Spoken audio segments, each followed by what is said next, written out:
New Thought Media Network. We are a global broadcast network of positive music, media, and entertainment, inspiring humanity's evolution along the journey of enlightenment and creating a world of love, peace, empowerment, and prosperity for all. New Thought Media Network. Positively inspiring.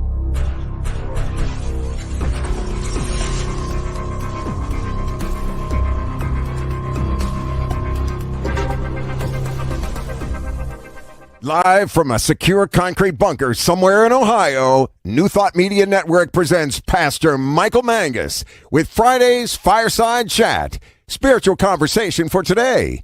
Here he is from the secret radio room, surrounded by thousands of watts, Pastor Michael Mangus.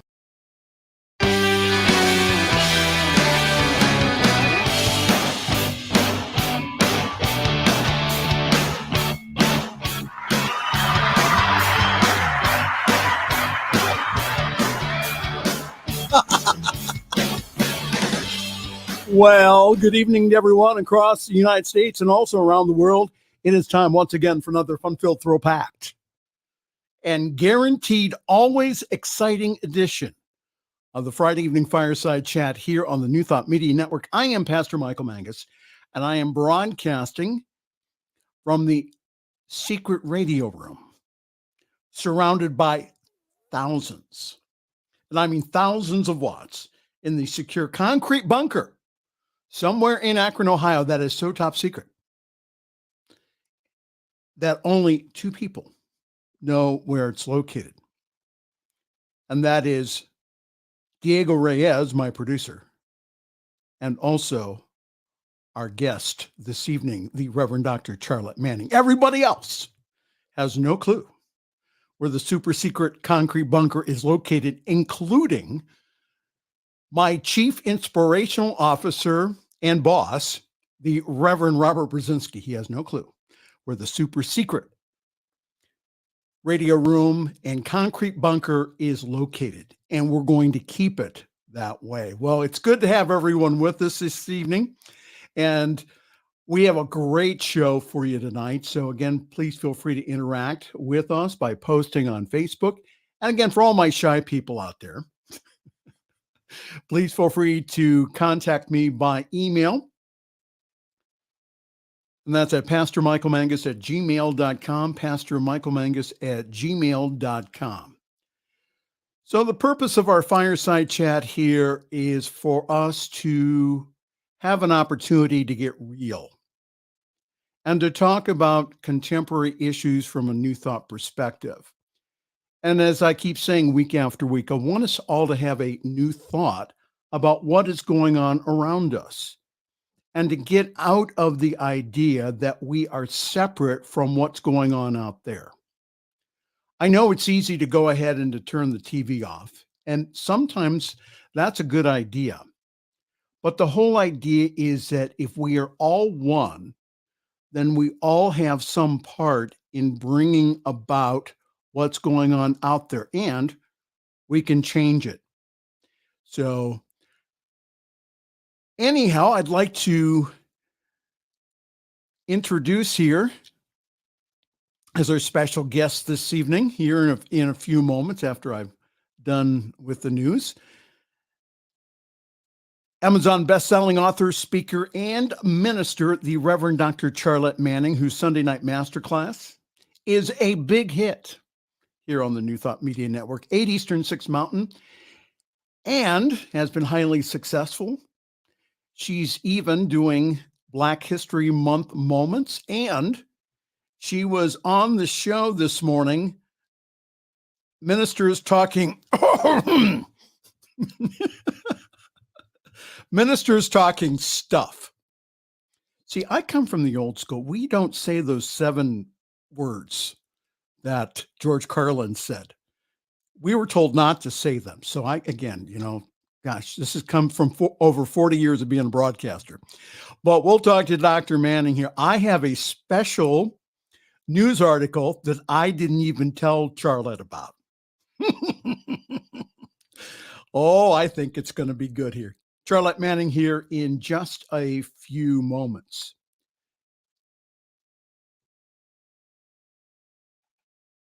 In the news here, we would like to say and give a recommendation, go ahead and acknowledge Monday being President's Day. From History.com, President's Day is a federal holiday celebrated on the third Monday in February. President's Day 2022 will occur this coming Monday, the 21st. Originally established in 1885 in recognition of President George Washington, the holiday became popularly known as President's Day after it was moved as a part of the 1971 Uniform Monday Holiday Act, an attempt to create more three-day holiday weekends for the nation's workers, especially the government workers. Yeah. Always loved those holidays when I was working for the government.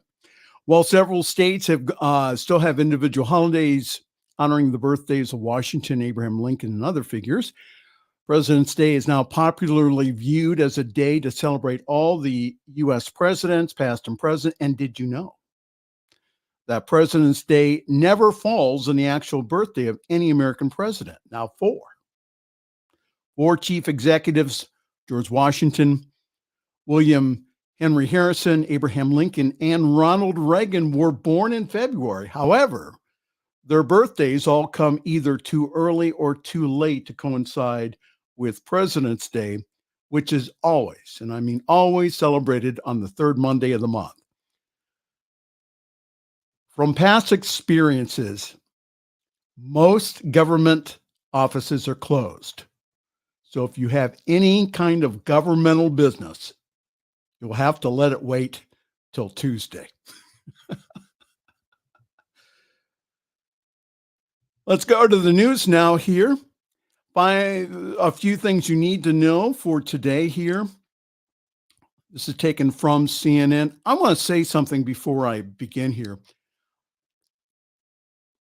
The reason I get what I get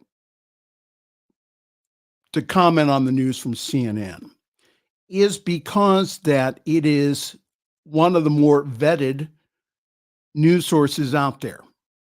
I'm not saying it's perfect, but I'm saying that, again, I go ahead and I get articles and things from places that are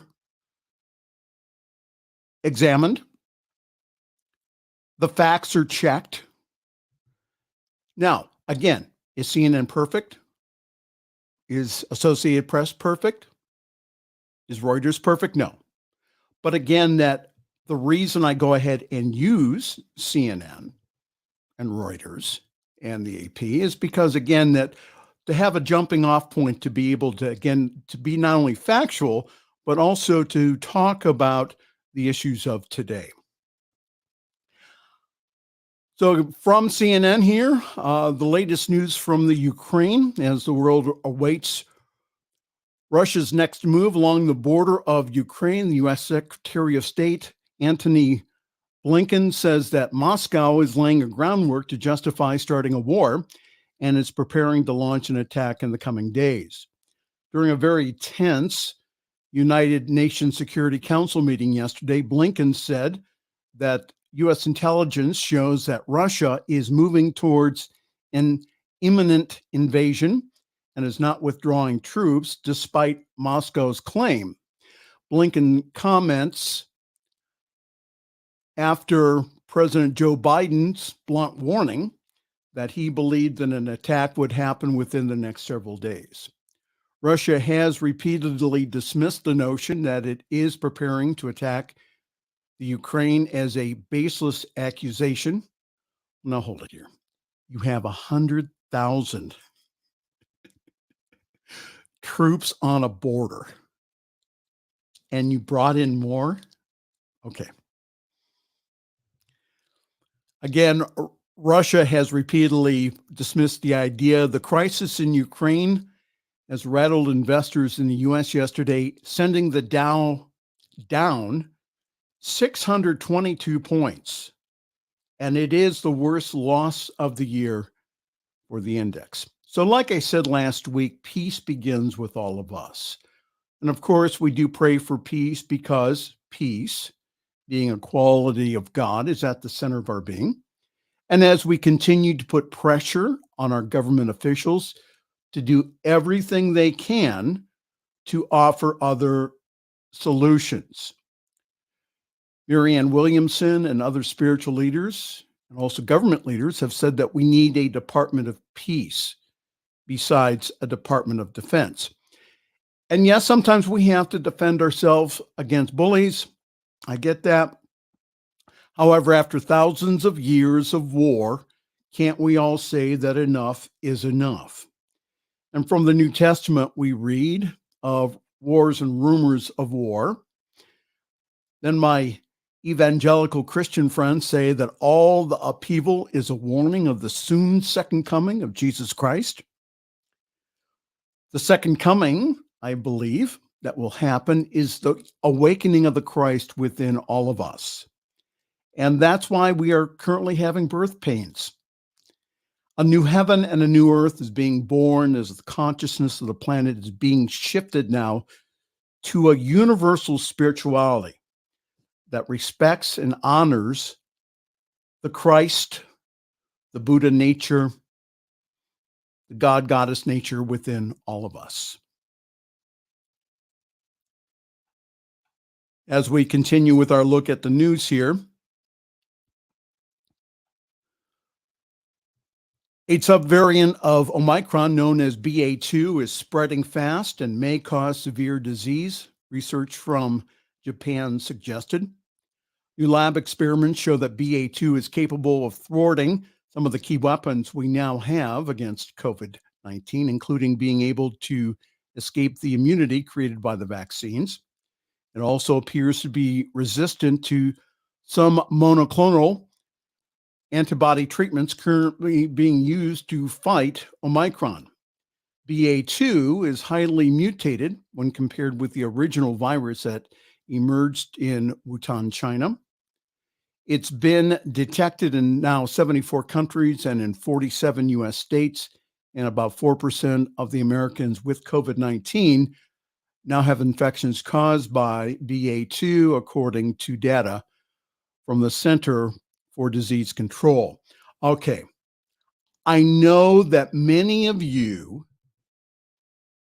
feel tired when I mention about COVID-19 and the variants. Again, with over 900,000 people who have died from COVID over the past couple of years, we all want this pandemic to go away. Listen, I get that. However, we still do our prayer work that affirms a world that's free from the severity of all disease, and we do that in the physical that we need to do to keep ourselves healthy. Now, this includes masking at places of worship when asked and also following the science. The founder of religious science, Dr. Ernest Holmes, never meant for us to go ahead and ignore the science. He wanted us to cooperate with scientists, with doctors. This pandemic, in my opinion, may get a little darker before it gets a little lighter.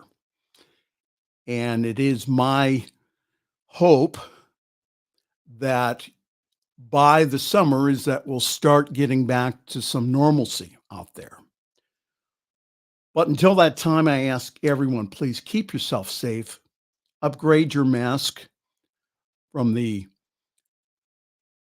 fabric ones that we have been wearing here over the past several years to a surgical or an N95 type mask when out and about. And again, as I keep saying over and over again, this is about being aware and not afraid. Well, hi there, welcome. You are in tune with the Friday evening fireside chat here on the New Thought Media Network. Pastor Michael Mangus with you. Good to have everyone aboard this evening. We are taping a little early today because we wanted to get on the Reverend Dr. Charlette Manning to give her take on the news. And again, as always, we ask for your comments either below on Facebook or on YouTube.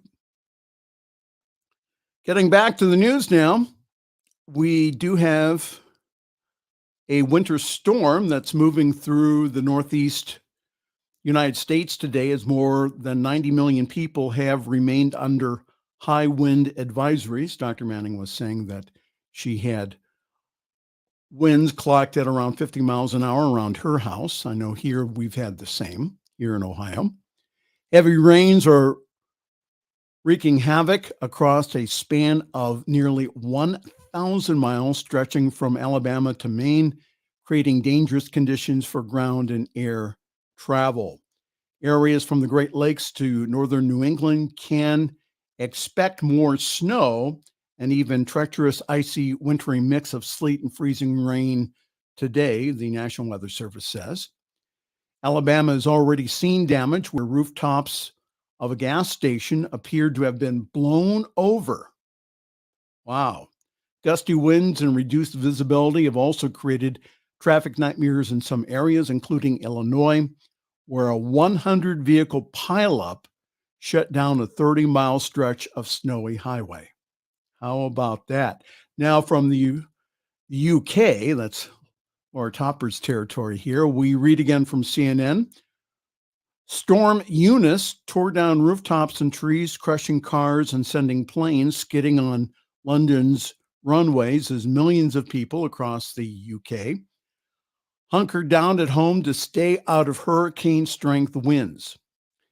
The UK Met Office expanded its rare danger to life weather alert on Friday morning to include most of the south of England, including where Laura Topper's located, and some of Wales before Eunice picked up speed with winds as high as 122 miles per hour. It is the fastest record in England, and high wind speeds is what's making the storm extremely dangerous and intense.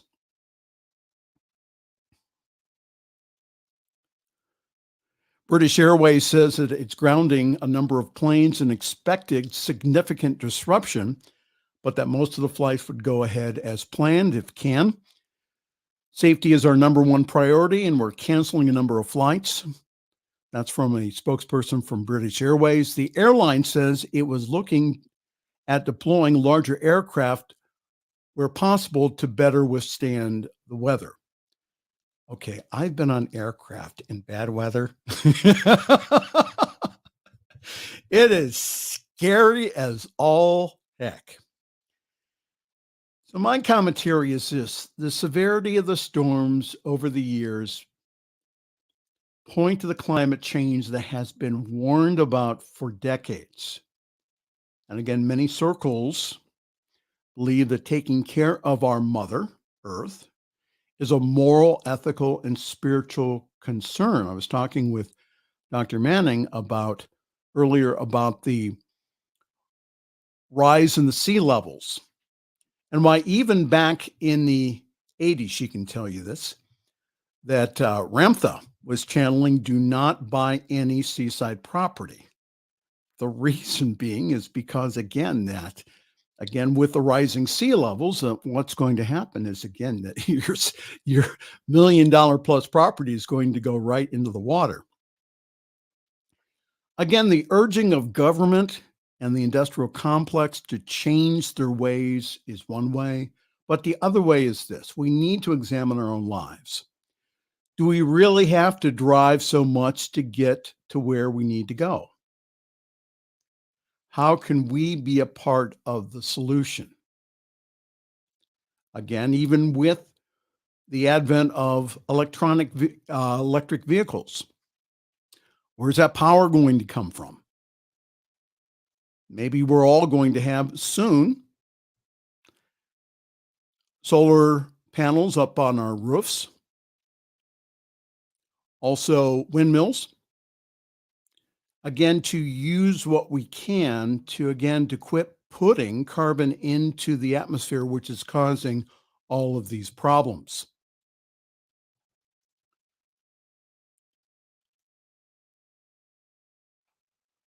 In other news we're following today, former police officer Kim Potter is due back in court later today to be sentenced in the death of Dante Wright.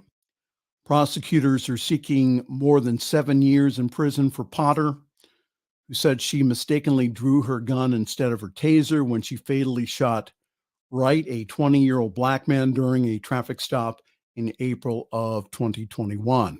She was convicted in December of first and second degree manslaughter. Also in the news, family and friends mourn Amir Locke at Minnesota funeral after he was killed by police executing again another no-knock warrant. From CNN, the members of the Minneapolis community gathered on Thursday to honor the life of Amir Locke, who was a 22-year-old black man who was killed at the hands of police during the execution of a no-knock warrant, has reignited the debate around the controversial practice. Locke's mother, Karen Wells, reiterated her family's request to pass a law to do away with no-knock warrants in her eulogy at her son's funeral. Wells said this: "At the end of the day, you are going to pass the law of the no-knock warrants. Ban it starting here in the Twin Cities, where my son was born and raised."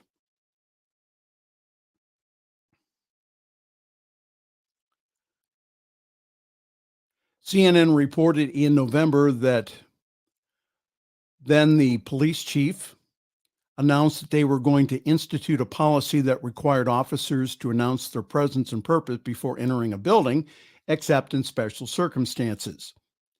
So at the end of the service, Amir's father, Andre Locke, said he was broken and called on Minneapolis police to do what is right and to stop hiding behind the blue.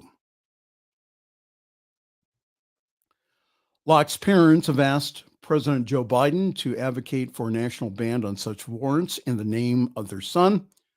The no-knock warrant is what caused Amir's death, Andre Locke told CNN earlier this month. Meanwhile, the officers who shot Locke, that's Mark Hannerman, has been placed on routine administrative leave pending an ongoing state investigation. And during that raid that killed Locke, Minneapolis police were looking for suspects, including Locke's teenage cousin and evidence connected to a homicide in neighboring St. Paul, according to the warrant. Locke was not named in a no-knock warrant, and his family said he acquired his firearm legally. The video of Locke's shooting released by the city was 14 seconds long.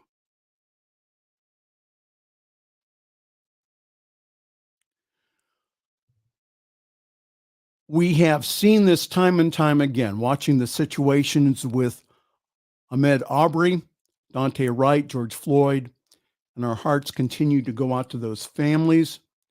Andre Locke said, naming 3 black men killed in controversial circumstances, including 2 by police officers. The shooting death of Breonna Taylor during a no-knock warrant served in Louisville, Kentucky in March 2020, and the murder of George Floyd by a Minneapolis police officer 2 months later were catalysts for nationwide reckoning over police policies.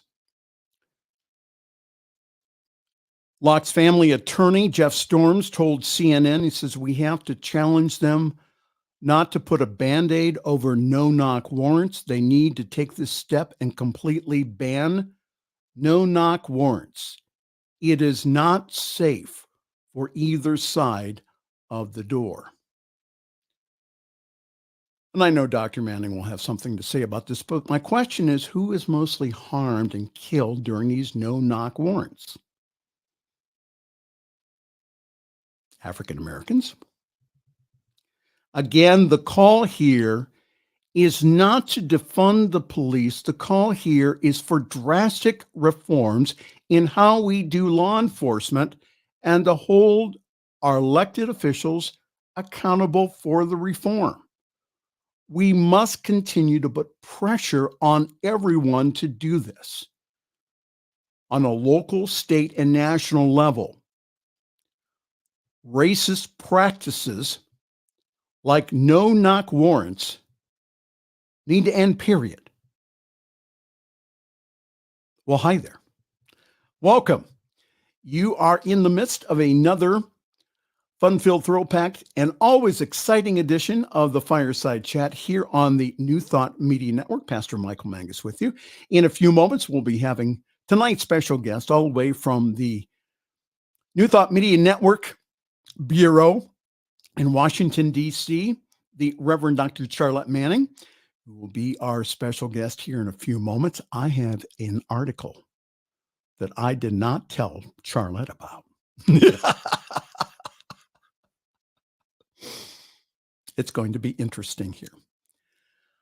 One more news article I want to mention before we go to announcements and break here.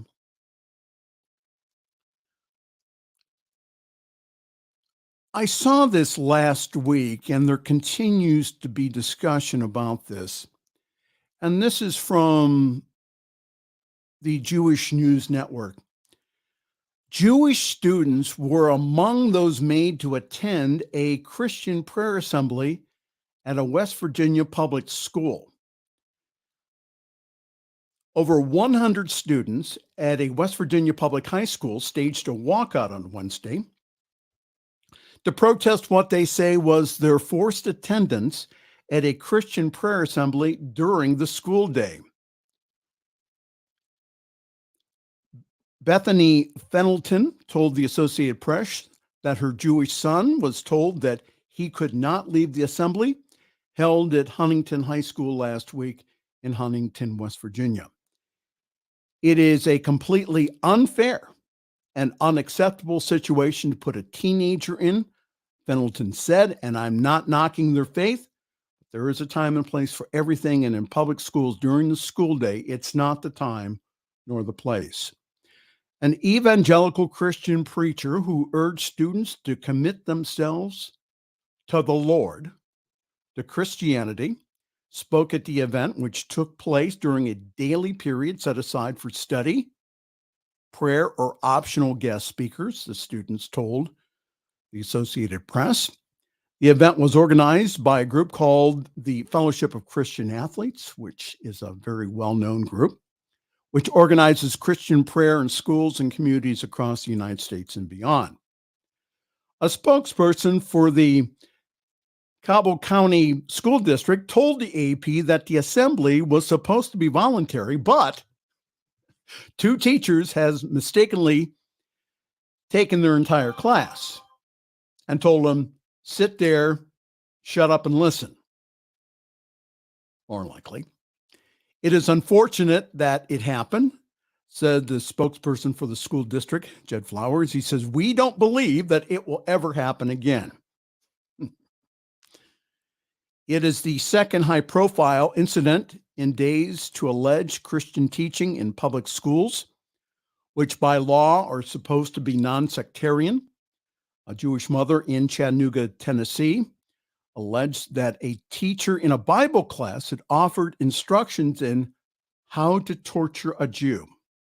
That class, operated by a nonprofit called Bible in the Schools, is intended to be non-sectarian.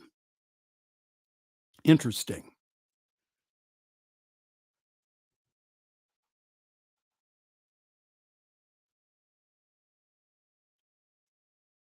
Max Nybert, who's a senior at the Huntington High School, who participated in the walkout, told the Associated Press that the event was a violation of the separation of church and state.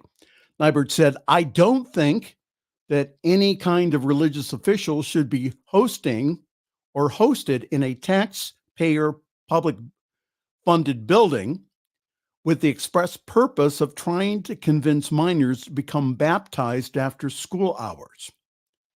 Okay, when I attended school a long time ago in a land far, far away, now we had special assemblies, including one in which I can recall a musical group.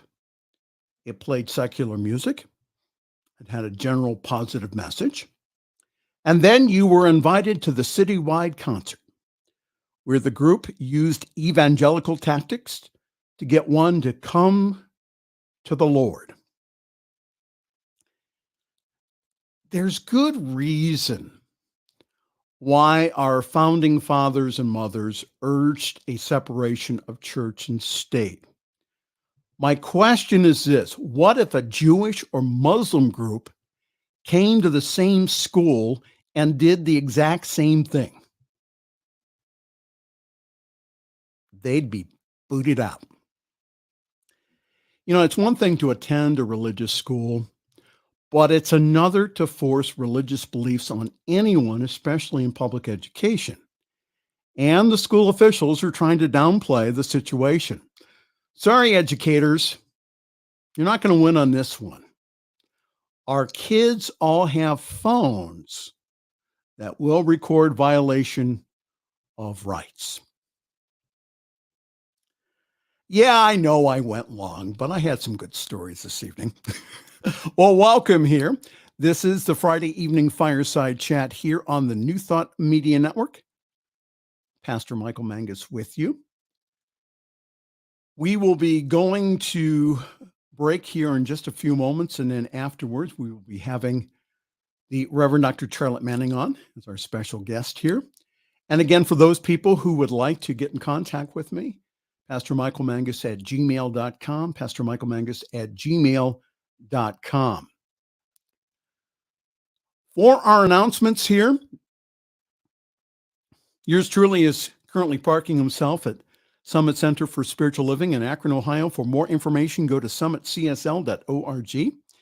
There you will find information about our wonderful Sunday gathering online at 10:30 Eastern, 7:30 Pacific time. Yes, people get up that early on Sunday mornings to come to our service from California. They actually do. So grab your cup of coffee, your tea, your espresso, your chai, your boba tea, whatever that you would like to drink, and please join us. We have one of the best services I have seen in New Thought.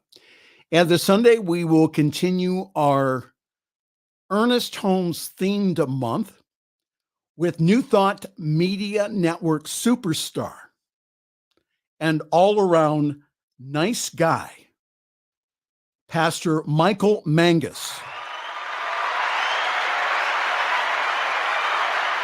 Thank you. Thank you very much. And I'll be speaking this Sunday on Ernest Holmes' favorite parable.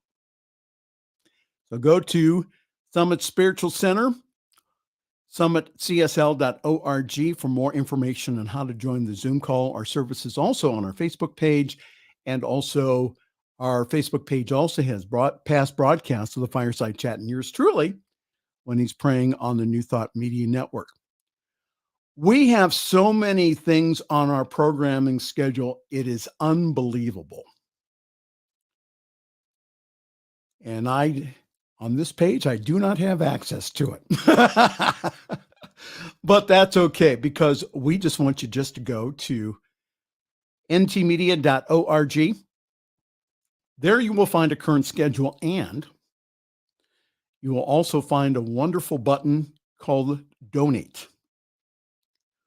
The reason that we're able to do what we do here is because of your generous donations. And again, as I've said before, that you get the double blessing. The blessing of giving, and also the blessing of knowing that your money is used to reach the world. Isn't that exciting? And again, that we've been criticized, especially in New Thought centers and organizations, that we haven't done enough getting the message out there on public media. Well, now we have the opportunity to do that. So you have the opportunity to partner with us on this. So go to ntmedia.org/donate. please give a very generous one-time gift. Or if you would like, you can also give on a monthly basis, like myself and Dr. Manning do. Again, to take this powerful message, which is really craving a practical spirituality that's not based on myth, but based on personal experience. So go to ntmedia.org/donate. All right, time for a break here, and then we'll be back with Dr. Manning. You are watching here this evening the Fireside Chat, heard Fridays here on the New Thought Media Network. New Thought Media Network is on the rise. We're looking to grow with you. Do you have technical media experience, or perhaps a desire to learn? Are you willing to volunteer your precious time and attention? We share this message to benefit all. If you possess a computer with a camera and a microphone, we will share our knowledge with you. Behind the scenes or being the star, let us bless our one. Contact us at info@ntmedia.org. Views and opinions expressed by Pastor Michael Mangus are generally right. However, they are his own and do not reflect the views and opinions of New Thought Media Network, Centers for Spiritual Living, or any other person living or dead. As they say in the 12-Step Recovery Program, take what you like and leave the rest. Here again is Pastor Michael. With my very special guest from the New Thought Media Network Bureau, which is located in a secure concrete bunker somewhere around Washington, D.C. It is the newest superstar here on the New Thought Media Network, the Reverend Dr. Charlette Stokes Manning. Hello there. Welcome. And you have to unmute yourself. I was getting ready to say, I don't feel like I'm a guest on the show, but I guess maybe I still am since I don't know how to unmute myself. You'll have to go to the technical class that Diego and Robert are running after this show. But that is the most coined phrase I think in the last 2 years in this country, probably globally. You're muted. Or unmute yourself. Something like that. So what did you think about doing well. So what did you think about our news stories? You were off the chain today. I'm telling you, you were just filled with all kinds of tidbits and news. I mean, really and truly covered the gambit from soup to nuts today, honestly. Oh, I got a good one for you, though. Okay. All right. Are you ready? I'm ready. Black community asks white people to stop touching their hair. Again, this is on the news. There have been countless instances in the media where Black people, especially Black women, have told stories and how their personal space gets disrespected and people try to touch their hair without their consent. Mm-hmm. Black History Month is a good reminder to take a look over Black hair and everything that surrounds it. And the reporters spoke with Dr. Andrea Isaacs, who's an African-American doctor based in LA, to get a closer insight on why this phenomena should stop. Dr. Isaacs said, let's start by stating that asking any Black person whether you may touch their hair is an intrusive and disrespectful conduct.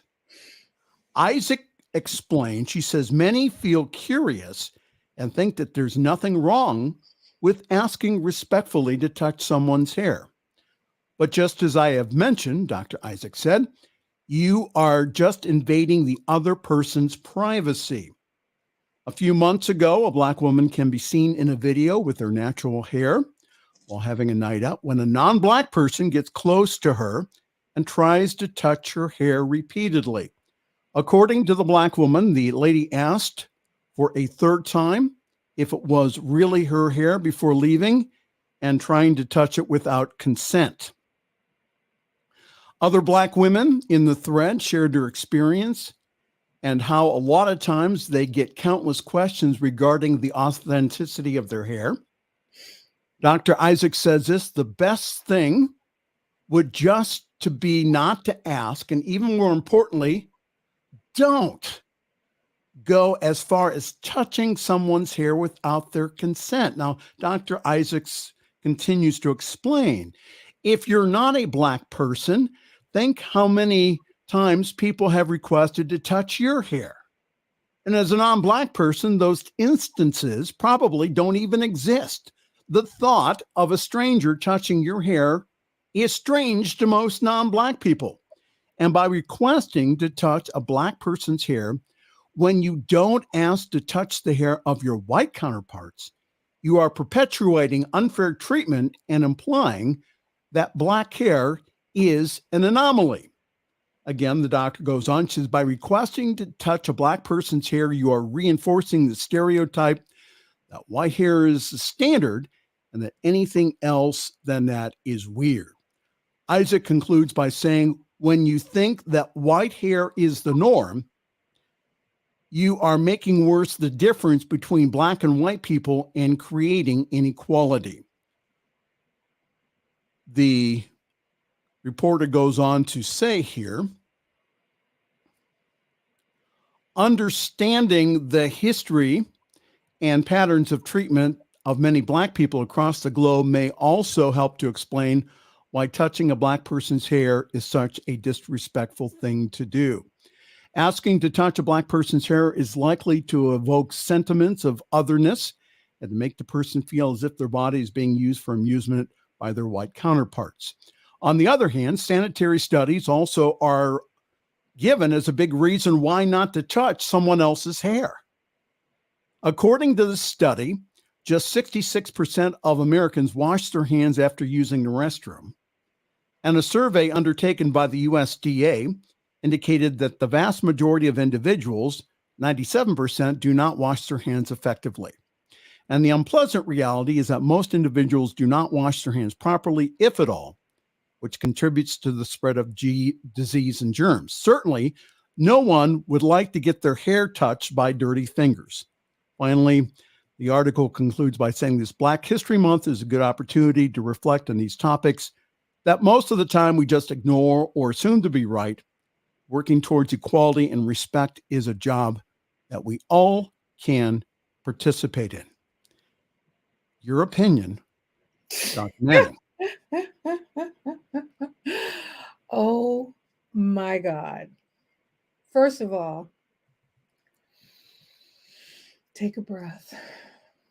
First of all, the stereotype of touching a Black person's hair originated in slavery. Most Black people, slaves, all hair was natural because you didn't have the kinds of tools that are available unless you had what they call good hair. And good hair only happened to the children that were born of the slave master. So biracial children, interracial children. But that is one of the most humiliating and demoralizing things that you can do to a Black person. And as a child, my father was in the military, lieutenant, colonel in the military. My grandfather was in the military. And one of the things growing up in Virginia, and I told you, I grew up when they were colored and white bathrooms, okay, was strictly enforced in our household that nobody particularly any white person, is to put their hand on your head. It was almost like and I don't know if you remember back in the days, they actually had black people, they had a black people's zoo where they actually had they had black children and children of different parts of the African continent in cages like animals, where white people would come and look at them like they were monkeys. Okay, which is basically what we were considered to be.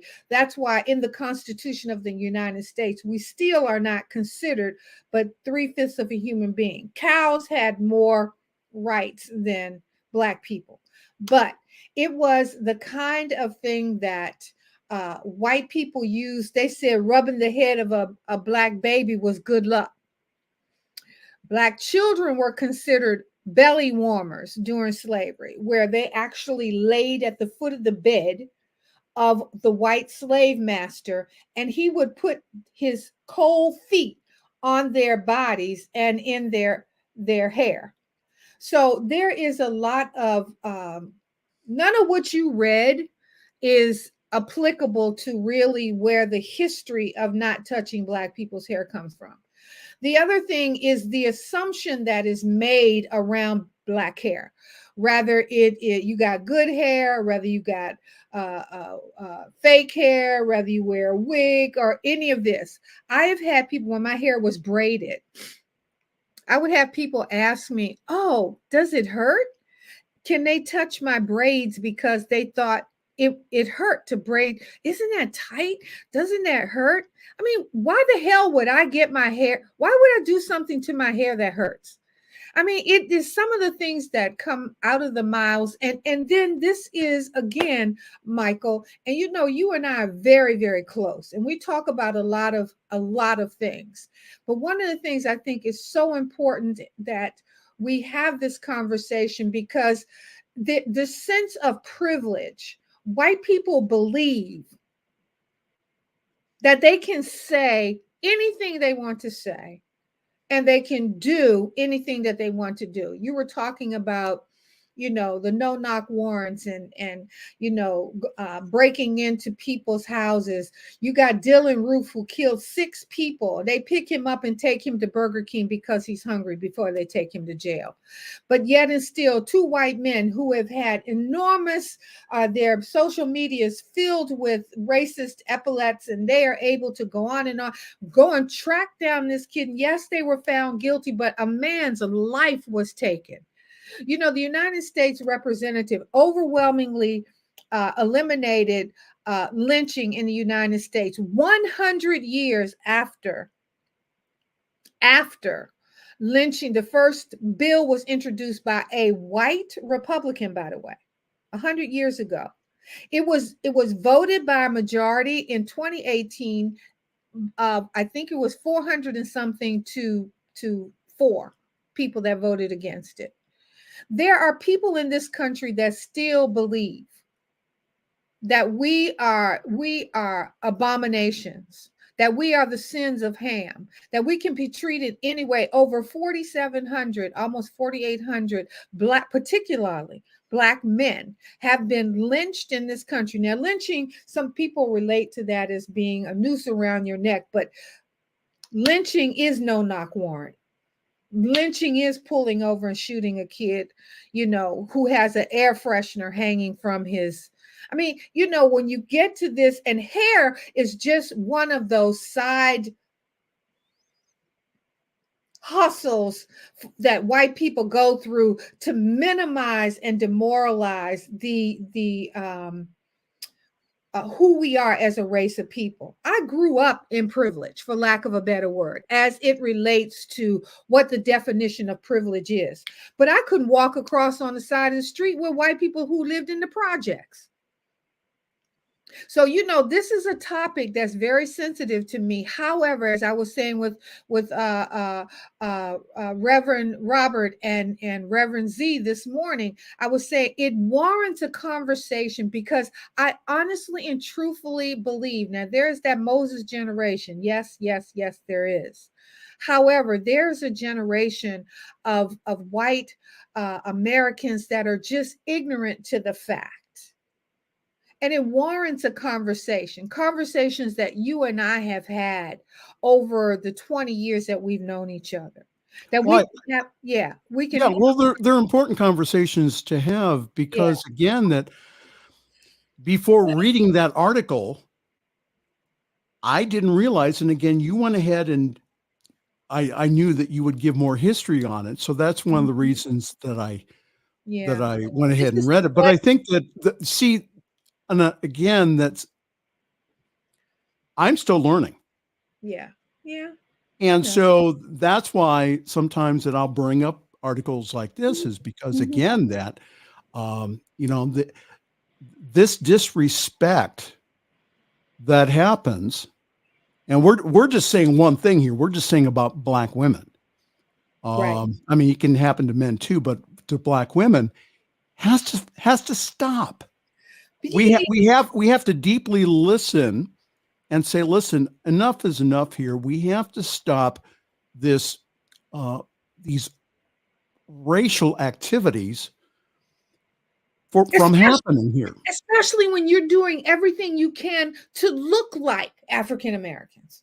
And that's the other thing when we go through these things and we talk about these things and people say, well, you're too sensitive, or you can't talk from the when I watched my grandparents subjected to this kind of racist behavior and this kind of thing, and to go through and have to have a conversation with people who think that you're too sensitive, or when are you going to get over this, or what is the problem with touching your hair? Jesus said, do unto others as you would have them do unto you. Why on earth would it be okay for you to invade my spiritual, mental, emotional, physical space if you would not want that done to you? Now, granted, I have had people say to me, is your hair real? Is that what I mean?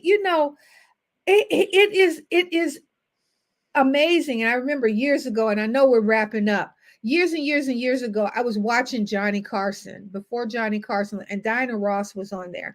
And Diana Ross always wore the big hair, show it. And she was on Johnny Carson's show that night. And this particular night, her hair was blown out. It was all straight. And he went to touch her hair. He said to her, and I swear, if you go back, it's probably on Google or something. He went in there, he's trying to touch her hair, and she's blocking him, and he's saying, "Is that real? Is that your real hair?" What, Diana Ross?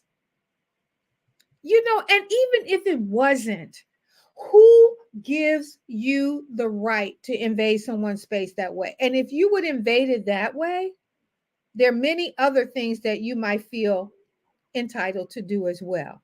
So I would say, do unto others as you would have others do unto you. Well, if you wonder what you stumbled onto this evening, this is the Friday evening Fireside Chat here on the New Thought Media Network. Tell us about the wonderful Black History moments that you're recording with Reverend Robert for the network. Oh, well, I'm actually, last week I did one with him on, who was it? I forgot. Anyway, I'm doing Ida B. Wells today with him. I'm going to record that with him. But I've been trying to incorporate the Black History Month with some of those heroes and sheroes of the civil rights movement that haven't gotten a lot of attention. And I think it is so important that, and we're going to elongate that next month in Women's History Month as we talk about those people that were, when we think about Gloria Steinem, We don't think about Dorothy Pittman Hughes, who was the Black woman who was at the side of Gloria Steinem during that time. And Dorothy Pittman Hughes is still alive and among us, and did a major contribution to the women's movement from the Black perspective. So we're going to be in court. We're going to be doing a lot of stuff like that. And the same thing with Reverend Robert. You know, we're having those kind of conversations. New Thought Media Network is an awesome place to be, because here we talk truth to power. We talk about forgiveness. We talk about, uplifting. You can't heal what you won't reveal. So I think it's critical that we talk about these things under the auspices of being safe and heard. Okay, can you please repeat that to all of my New Thought friends that tell me that we should not even be talking about this on public media? Go ahead, say that again. You can't heal what you're not willing to reveal. So we have to look at this. We can't talk about sensitivity. We can have an adult conversation without having our feelings, but we got to be willing to listen. We can't say, oh, you cannot, Michael, as much as I love you and honor you and cherish you, you cannot tell me what it's like to be a woman. And you certainly why would I even attempt that? Yeah. And you certainly can't tell me what it's like to be Black any more than I can tell you what it's like to be a man or what it's like to be white. But we can have a conversation where we can understand the dynamic, what both of us as brothers and sisters of Christ, or brothers, as you talked about, our Jewish brothers and sisters, I'm Muslim, but there's only one power and one presence in the universe. We gave God all these other nouns and pronouns. We did that, not him, not God. He ain't even him. The energy of the I am, as you said, very in the top of your hour, resides within us. So we have 30 seconds. Yes, I love you. Having this conversation. You're so welcome. So again, the Sunday evening masterclass with the Reverend Dr. Charlette Manning. Do we have a guest this week? We have actually my friend Gordon Kyler from Unity. Reverend Kyler. Reverend Kyler's going to be on, and he's going to expand on the conversation we had a few weeks ago on Homo agapian. And that is the new consciousness of young people that are being born into this. And you were talking about giving birth to this new consciousness. And, giving birth is ugly, but what we have emerging is a beautiful thing. So I'm looking forward to having him back on with me Sunday. Even though Diego is not here, I still hear him saying, you better wrap it up. So the Reverend Dr. Charlette Manning, you can also see her this week on Ministers Talking, Ministers Talking Shit. Shift. Yes. Right. You can, that's on the New Thought Media Network. You can go to our Facebook page, or you can go to our YouTube page. And again, that's archived there. Dr. Manning, we'll see you on Sunday evening. Sunday. All right. Thank you. Thank you so much. Love you too. Thank you. Bye now. All right. Time for us to go here. Again, thank you for joining us this evening. If any of the conversation this evening has been uncomfortable, I'm going to ask that you do something. I'm going to ask that you examine it. Just take a look at it. We bring, as Dr. Manning was saying, what needs to come up, needs to be healed, needs to be revealed first. And that's the reason why we have some of these tough conversations on the New Thought Media Network and also on the Fireside Chat. And again, because we're all one. All right. So join us this weekend for some wonderful programming here on the New Thought Media Network. So for all of us, to all of you, Pastor Michael Mangus, again, wishing you a wonderful week and we will see you next week. Thanks for joining us this evening for Friday's Fireside Chat with Pastor Michael Mangus. Join us again next week at 8 Eastern, 6 Mountain for more spiritual conversations for today. For more information and replays of past shows, please visit the New Thought Radio and Media Network's Facebook page. Until next week, may God bless you richly and abundantly.